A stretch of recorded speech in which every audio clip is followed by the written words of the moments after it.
So good morning guys और आपकी क्रिक exam channel में आप सभी का स्वागत है। तो आज के इस वीडियो में 19 जुलाई के इंपॉर्टेंट करंट अफेयर्स को हम लोग कवर करेंगे। तो देखिए हमारा पहला प्रश्न क्या है कि अभी हाल ही में किस देश ने कोविड-19 के लिए दुनिया का पहला कॉन्जुगेट वैक्सीन जिसका नाम रखा है सोबराना 2 उसको डेवलप किया है। तो आंसर होगा क्यूबा ने। तो अभी क्यूबा ने दुनिया का पहला कॉन्जुगेट वैक्सीन बनाया है जिसका नाम रखा है सोबराना 2। तो क्यूबा की सरकारी कंपनी है जिसका नाम है बायोफार्मा, उसी ने इसको बनाया है। और याद रखना इसकी एक नहीं दो नहीं बल्कि 3 डोज लेनी होगी।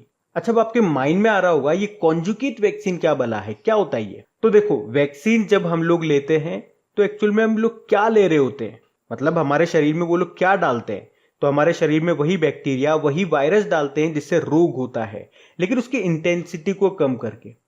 अब पहले क्या होता था, पॉलीसैकेराइड डाला जाता था। पॉलीसैकेराइड मतलब शुगर, किसका, उसी बैक्टीरिया या वायरस का।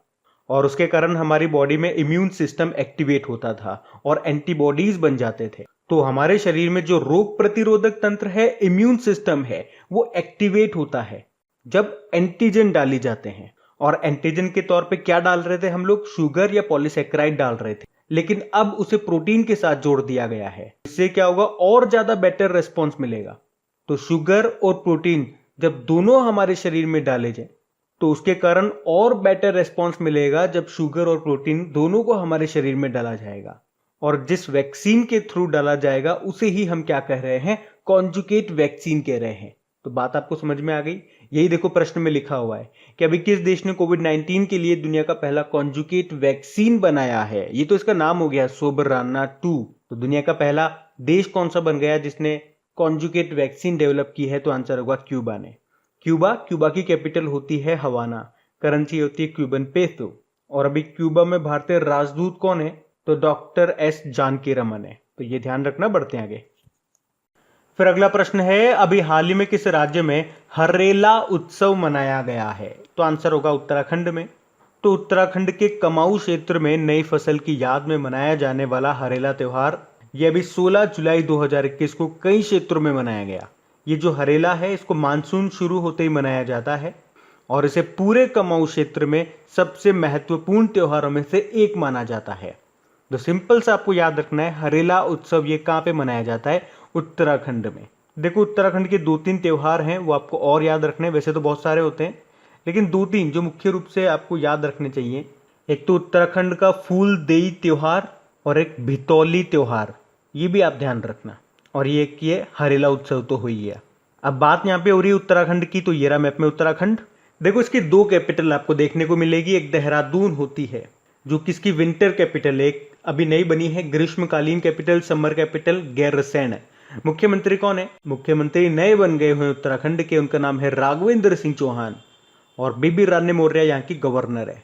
और मुख्यमंत्री कौन है, मुख्यमंत्री भी नए बन गए हैं, पुष्कर सिंह धामी नाम है, गवर्नर है बेबी रानी मौर्य।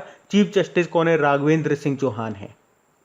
देखो यहां से आप कुछ योजनाएं याद रखें, 2-3 योजना मैं आपको बताता हूं जो आपको याद रखनी है। उत्तराखंड की एक तो वात्सल्य योजना आप याद रखो, एक यहाँ की है नंदा गोरा योजना, वो आप ध्यान रखो।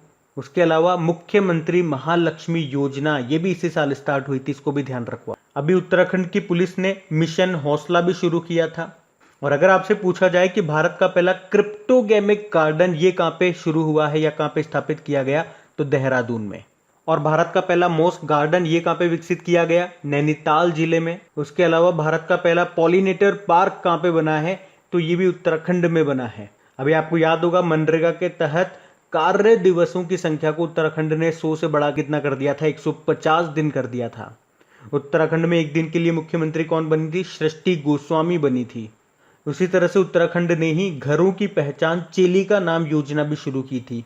उत्तराखंड ने ही बेरोजगार युवाओं के लिए होप पोर्टल भी लॉन्च किया था। होप मतलब हो गया हेल्पिंग आउट पीपल एवरीवेयर। और भारत का पहला लाइकेन पार्क ये कहां पे बना है, उत्तराखंड के पिथौरागढ़ के मुंशियारी में।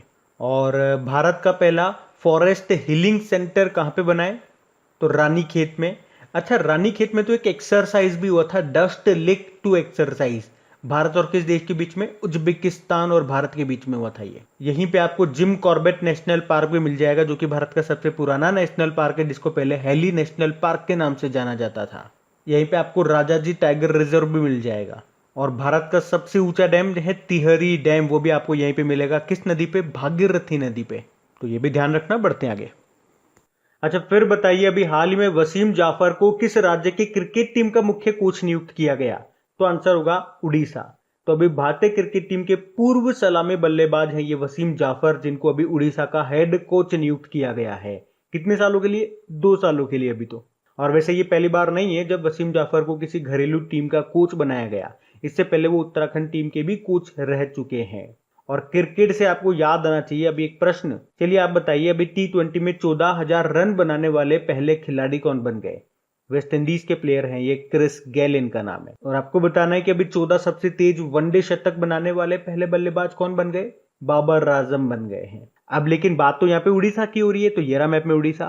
देखो, उड़ीसा की कैपिटल क्या है? भुवनेश्वर है। और भुवनेश्वर से आप जानते हो ना, भारत की पहली चेस अकेडमी कहां पे खोली जाएगी? भुवनेश्वर में। भारत का पहला विश्व कौशल केंद्र वर्ल्ड स्किल सेंटर का उद्घाटन कहां पे किया गया? भुवनेश्वर में। भुवनेश्वर में ही कोविड योद्धा स्मारक बनाए जाएंगे। और एम्स भुवनेश्वर ने लगातार तीसरी बार कायाकल्प पुरस्कार जीता है। इसके अलावा याद रखना, देश का पहला फायर पार्क का उद्घाटन कहां पे किया गया? उड़ीसा के भुवनेश्वर में। और 2023 में जो हॉकी वर्ल्ड कप होंगे ये भी होंगे उड़ीसा में, उड़ीसा के भुवनेश्वर और राउरकेला में। राउरकेला में याद रखना, भारत का सबसे बड़ा हॉकी स्टेडियम बन रहा है। वैसे इसका नाम अभी बिरसा मुंडा के नाम पे रख दिया गया है। उसके अलावा अगर आपसे पूछा जाए कि जनजातीय हॉस्टल्स के लिए ISO सर्टिफिकेट पाने वाला पहला राज्य, तो आंसर करना उड़ीसा। अभी उड़ीसा में ही मुख्यमंत्री कर्म तत्पर अभियान भी शुरू किया था। उसके अलावा उड़ीसा सरकार ने मनोज दास अंतरराष्ट्रीय साहित्य पुरस्कार प्रदान करने का भी निर्णय लिया है। उड़ीसा ने ही गोप बंधु संपदिका स्वास्थ्य बीमा योजना को भी शुरू किया था। और भारत का सबसे लंबा dam, longest dam of India, ये आपको मिलेगा उड़ीसा में, जिसका नाम है हीराकुद डैम। किस नदी पे? महानदी पे। ये प्रश्न एग्जाम में आ चुका है। उसके अलावा बाराबत्ती स्टेडियम कहां पर है? कटक उड़ीसा में है। ये भी एग्जाम में पूछा जा चुका है। और ब्लैक पैगोडा टेम्पल किसको कहते हैं? कोणार्क सन टेम्पल को कहते हैं। इसका चित्र आपको आपके 10 रुपए के नोट पे मिल जाएगा। और ये जो आप देख रहे हो ये है चिल्का लेक, एशिया की सबसे बड़ी खारे पानी की तटीय झील। और याद रखना, भारत की पहली रामसर साइट भी यही है। 1981 में इसे दर्जा मिला था। और इसी में आपको नलबाना पक्षी अभयारण्य भी मिलेगा। और इस चिल्का लेक में आपको कौन सी डॉल्फिन मिलती है? इरावदी डॉल्फिन मिलती है। तो इतना आप यहां से याद रखना। बढ़ते हैं आगे। अच्छा बताइए, अभी हाल ही में रुद्राक्ष सम्मेलन केंद्र ये कहां पे बनाया गया? तो आंसर होगा वाराणसी में। और अभी प्रधानमंत्री नरेंद्र मोदी ने इसका उद्घाटन भी कर दिया है। अच्छा, इसे बनाया क्यों गया है? क्योंकि यहीं पे अंतरराष्ट्रीय सम्मेलन का आयोजन किया जाएगा। और इसको किसकी सहायता से बनाया ये याद रखना, इसको जापान की सहायता से बनाया गया है। वैसे अभी प्रधानमंत्री नरेंद्र मोदी ने गुजरात के अहमदाबाद में एक एक्वेटिक गैलरी, रोबोटिक गैलरी और प्राकृतिक पार्क का भी उद्घाटन किया है। और अभी कुछ समय पहले ही प्रधानमंत्री नरेंद्र मोदी ने गांधीनगर में एक स्टेशन है, गांधीनगर रेलवे स्टेशन, वहीं पे हमने पढ़ा था, स्टेशन के ऊपर 5 सितारा होटल है, उसका भी उद्घाटन किया था इन्होंने। और लखनऊ से आपको क्या याद आता है कि हमारे राष्ट्रपति रामनाथ कोविंद जी ने लखनऊ में भारत रत्न डॉक्टर अंबेडकर स्मारक और सांस्कृतिक केंद्र के आधारशिला रखी थी। कहां पे? लखनऊ में। तो ये ध्यान रखना। बढ़ते हैं आगे। अच्छा, फिर बताइए, अभी हाल ही में चर्चा में रही बोल बम यात्रा का संबंध किस राज्य है? तो आंसर होगा उड़ीसा से। तो आमतौर पर उड़ीसा राज्य में आयोजित बोल बम यात्रा के दौरान भक्त सावन के महीने में शिव मंदिरों में पवित्र जल चढ़ाने के लिए शिव मंदिर में नंगे पैर यात्रा करते हैं। लेकिन अभी कोरोना संक्रमण के कारण राज्य सरकार ने कोडिया या बोल बम भक्तों की धार्मिक गतिविधियों और सीमाओं पर प्रतिबंध लगा दिया है। तो सिंपल सा याद रखना, बोल बम यात्रा का संबंध किससे है? उड़ीसा से। और वैसे आपको बता दो, अभी उत्तराखंड सरकार ने लगातार दूसरे साल कावंड यात्रा पर भी रोक लगा दी है। और देखो, उड़ीसा से 2-3 त्योहार उत्सव आप याद रखो, जैसे कि धानु यात्रा पर्व का संबंध किससे है? उड़ीसा से। नुआखाई त्योहार कहां पे मनाया जाता है? उड़ीसा में। बाली यात्रा का संबंध भी आपके उड़ीसा से ही है। बाकी जम्मू कश्मीर से एक महत्वपूर्ण मेला लगता है, आपका याद रखना, खीर भवानी मेला। ये प्रश्न एग्जाम में आता है। खर्ची पूजा का संबंध किस राज्य से है? ये प्रश्न एग्जाम में आ चुका है, त्रिपुरा से है। त्रिपुरा में आपको मिलेगा लाई हराओबा त्योहार। ये भी कई बार एग्जाम में देखा जाता है, पूछा जाता है, लाई हराओबा त्योहार का संबंध किससे है? तो त्रिपुरा से। चापचार कुट महोत्सव ये मनाया जाता है मिजोरम में। एक याद रखना, पक्के पागा हॉर्नबिल फेस्टिवल जो कि अरुणाचल प्रदेश में बनाया जाता है। लेकिन अगर आपसे पूछा जाए केवल हॉर्नबिल फेस्टिवल तो आंसर हो जाएगा क्या, नागालैंड। फिर से सुनो, पक्के पागा हॉर्नबिल फेस्टिवल तो अरुणाचल प्रदेश में मनाया जाता है, जबकि हॉर्नबिल फेस्टिवल नागालैंड में मनाया जाता है। और अंबुबाची मेला कहाँ पे आयोजित किया जाता है, कामाख्या देवी मंदिर में, जो कि आपको मिलेगा असम में। और गुड़ी पड़वा नव वर्ष के आरंभ पे मनाया जाता है, गुड़ी पड़वा कहाँ पे, महाराष्ट्र में। बाकी नमस्ते ओरछा महोत्सव ये मध्य प्रदेश में होता है। एक फगली महोत्सव भी होता है जो कि हिमाचल प्रदेश में होता है। फूल देई महोत्सव ये मनाया जाता है कहाँ पे, उत्तराखंड में, हमने पढ़ा अभी। एक याद रखना, पट्टुकल पोंगल त्योहार जो कि केरल में मनाया जाता है, जबकि आपसे पूछा जाए केवल पोंगल त्योहार तो ये तमिलनाडु में मनाया जाता है। और अट्टुकल पोंगल त्योहार ये केरल में होता है। केरल का एक और त्योहार आप याद रखना, मक्कर विलक्कू जो कि सबरीमाला मंदिर में होता है, केरल में ही। तो ये कुछ इंपॉर्टेंट फेस्टिवल्स और उत्सव वगैरह मैंने आपको बताया जो कई बार एग्जाम में रिपीट होते हैं, ध्यान रखना इनको। बढ़ते हैं आगे। फिर बताइए, अभी हाल ही में चर्चा में रही व्हाइट टेल स्वच्छ ऊर्जा परियोजना ये किस देश में स्थापित की जाएगी, तो आंसर होगा यूके में। तो यूके का पहला शुद्ध शून्य उत्सर्जन बिजली संयंत्र, जिसे white tail clean energy project भी कहा जाता है, जो अभी टीसाइड में स्थापित किया जाएगा। ये परियोजना एक ऐसी प्रक्रिया, एक ऐसे प्रोसेस का उपयोग करेगी जो हवा के बजाय ऑक्सीजन के साथ प्राकृतिक गैस का दहन करती है और टरबाइनों को चलाने के लिए भाप यानी कि जो वेपर होती है उसकी बजाय तरल अवस्था में कार्बन डाइऑक्साइड का उपयोग करती है। तो इस प्रक्रिया से, इस प्रोसेस से पारंपरिक प्रदूषकों और कार्बन डाइऑक्साइड सहित वायु उत्सर्जन को समाप्त किया जाता है। अब बात यहाँ पे यूके की है, तो ये रहा मैप में यूके। देखो, इसकी कैपिटल लंदन है, करेंसी है पौंड स्टर्लिंग और प्रधानमंत्री है बोरिस जॉनसन। देखो ध्यान रखना, यूके में आपके 4 देश आते हैं। जब भी बात यूके की करोगे तो यूके में 4 देश आते हैं, इंग्लैंड, स्कॉटलैंड, वेल्स और नॉर्दर्न आयरलैंड। इंग्लैंड की कैपिटल बोलोगे तो ग्रेट ब्रिटेन हो गई, स्कॉटलैंड की एडिनबर्ग हो गई, वेल्स की कार्डिफ हो गई। अच्छा, अभी ब्रिटेन में नए स्वास्थ्य मंत्री कौन बने थे, साजिद जाविद बने थे।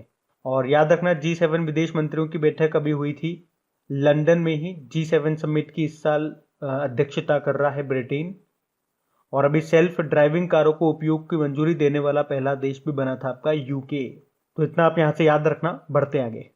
फिर बताइए, अभी हाल ही में किस केंद्रीय मंत्रालय ने देश का पहला आर्टिफिशियल इंटेलिजेंस से संचालित शिकायत प्रबंधन एप्लीकेशन को लॉन्च किया है, तो आंसर होगा रक्षा मंत्रालय ने। हमारे रक्षा मंत्री कौन है, राजनाथ सिंह है, जिनका निर्वाचन क्षेत्र लखनऊ यूपी है। और अभी इन्होंने ही आर्टिफिशियल इंटेलिजेंस से संचालित शिकायत प्रबंधन एप्लीकेशन को लॉन्च किया है और इसे रक्षा मंत्रालय के द्वारा IIT कानपुर की मदद से तैयार किया गया है। और ये सरकार में शिकायत निवारण में सुधार के लिए विकसित की गई पहली आर्टिफिशियल इंटेलिजेंस से आधारित एक प्रणाली है। अच्छा, आर्टिफिशियल इंटेलिजेंस से आपको क्या याद आता है? हमको याद आता है हमारे चीफ जस्टिस ऑफ इंडिया ने कानूनी अनुसंधान में न्यायाधीशों की सहायता के लिए आर्टिफिशियल इंटेलिजेंस बेस्ड एक पोर्टल लॉन्च किया था। पोर्टल का नाम क्या था? SUPACE, SUPACE, SUPACE.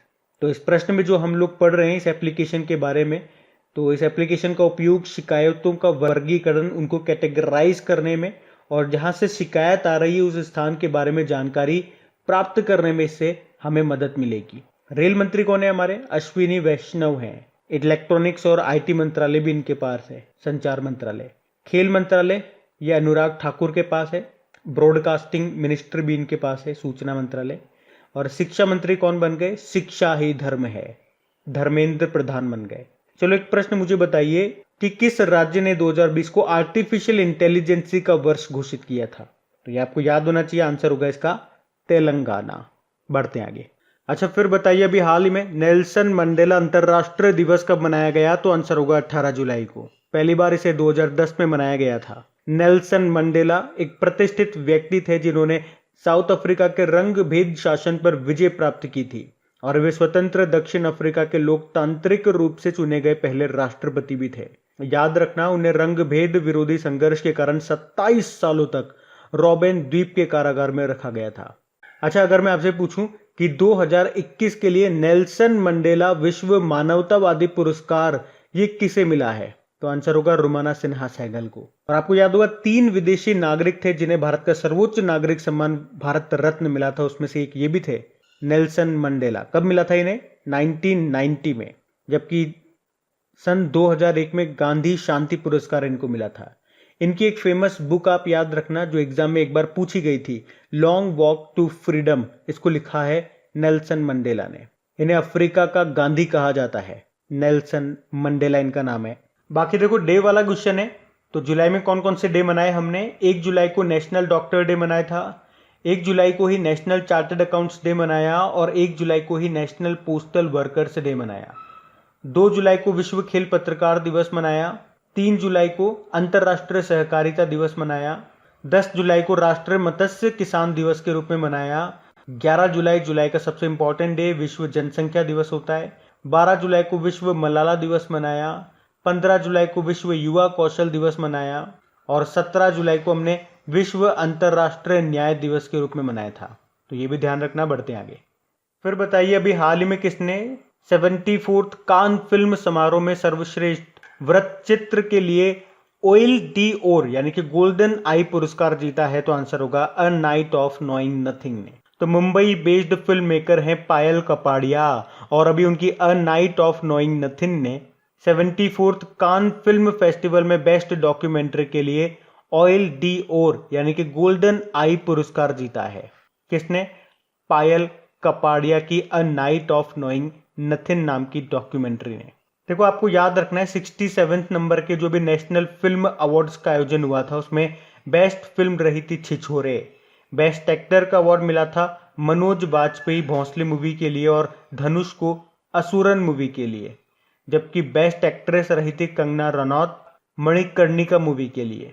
और इस साल नवंबर में 52वां जो international film festival of India है इसका आयोजन किया जाएगा गोवा में। इससे पहले जो 51वां international film festival of India हुआ था वो भी गोवा में हुआ था, गोवा में ही होता है ये मैक्सिमम। और लास्ट टाइम वाले का जो फोकस कंट्री था वो बांग्लादेश था। और 51वां फाल्के पुरस्कार, दादा साहब फाल्के पुरस्कार, ये मिला है किसको? रजनीकांत को। तो ये ध्यान रखना, बढ़ते आगे। फिर बताइए अभी हाल ही में हरियाणा सरकार को केंद्र सरकार से किस शहर में सांस्कृतिक केंद्र स्थापित करने की मंजूरी मिल गई है? तो आंसर होगा कुरुक्षेत्र में। तो अभी हरियाणा सरकार को केंद्र सरकार से कुरुक्षेत्र में सांस्कृतिक केंद्र स्थापित करने की सैद्धांतिक मंजूरी मिल गई है। तो अभी केंद्र और हरियाणा सरकार ये अंतर्राष्ट्रीय सूरजकुंड शिल्प मेले को एक भव्य आयोजन के रूप में विस्तारित और विकसित करने के लिए मिलकर के काम करेंगे। वैसे वर्तमान में आपको बता दूं उत्तर क्षेत्र सांस्कृतिक केंद्र आपको मिलेगा पटियाला में और पूर्वी क्षेत्रीय सांस्कृतिक केंद्र आपको मिलेगा कोलकाता में, जबकि दक्षिण क्षेत्र सांस्कृतिक केंद्र आपको मिलेगा नागपुर में। तो ये आप ध्यान रखना, बढ़ते हैं आगे। अच्छा बताइए अभी हाल ही में किस कंपनी ने बिटकॉइन के लिए हार्डवेयर वॉलेट बनाने का निर्णय लिया? तो आंसर होगा स्क्वायर। तो अभी स्क्वायर नाम की एक कंपनी है, उसने बिटकॉइन के लिए हार्डवेयर वॉलेट बनाने का निर्णय लिया है, जिसमें क्या होगा, जिसमें आप अपने बिटकॉइन को स्टोर कर सकते हैं बिल्कुल सेफली, बिल्कुल सिक्योर तरीके से, ताकि ये ऑनलाइन हमलों से सुरक्षित रह सके। अच्छा, सबसे पहले क्रिप्टो करेंसी कौन सी थी? बिटकॉइन थी। और उसे किसने बनाया था? सातोशी नाकामोतो ने बनाया था, 2009 की बात है ये। और इस हार्डवेयर वॉलेट को कौन सी कंपनी बना रही है? स्क्वायर। और ये किसकी कंपनी है? तो जो ट्विटर के आपके सीईओ हैं जैक डॉर्सी, उन्हीं की ये कंपनी है। अच्छा, फेसबुक की जो क्रिप्टो करेंसी है, क्रिप्टो करेंसी मतलब क्या होता है? एक तरह से वर्चुअल करेंसी हो गई जो डिजिटली रूप से उपलब्ध रहती है हमेशा। तो जो फेसबुक की क्रिप्टो करेंसी है उसका नाम पहले रखा था लिब्रा, बाद में उसे बदल करके डायम कर दिया गया। चलो आप तो एक प्रश्न का जवाब ही दे दो, किस देश ने बिटकॉइन को अभी लीगल करेंसी घोषित कर दिया था और ऐसा करने वाला ये पहला देश बना था? तो इस प्रश्न का जवाब तो आप ही दोगे कमेंट बॉक्स में। बढ़ते हैं अभी आगे। अच्छा बताइए अभी केंद्र सरकार ने कर्मचारियों और पेंशन भोगियों के लिए महंगाई भत्ता और महंगाई राहत को 17% से बढ़ाकर कितना कर दिया गया? 28% कर दिया गया। तो जो महंगाई भत्ता होता है उसे हमारी सरकार ने अभी 28% कर दिया गया, पहले ये 17% था। तो ये ध्यान रखना, डेटा वन लाइनर क्वेश्चन है। तो बात करेंगे कल के वीडियो में पूछे गए प्रश्न के उत्तर की। तो कल के वीडियो में आपसे पूछा गया था कि इस राज्य के मुख्यमंत्री ने अभी बाइक टैक्सी योजना को शुरू किया, तो आंसर होगा कर्नाटक ने। आप सभी ने प्रश्न का बिल्कुल सही उत्तर दिया है। और गाइज अगर सेशन अच्छा लगा है तो इसे लाइक जरूर करना और अपने दोस्तों के साथ में जो भी आपका स्टडी ग्रुप हो गया, जो भी व्हाट्सएप पे, फेसबुक पे, या अगर आप टेलीग्राम यूज करते हैं तो वहां पे प्लीज इस वीडियो के लिंक को एक बार शेयर जरूर कर देना।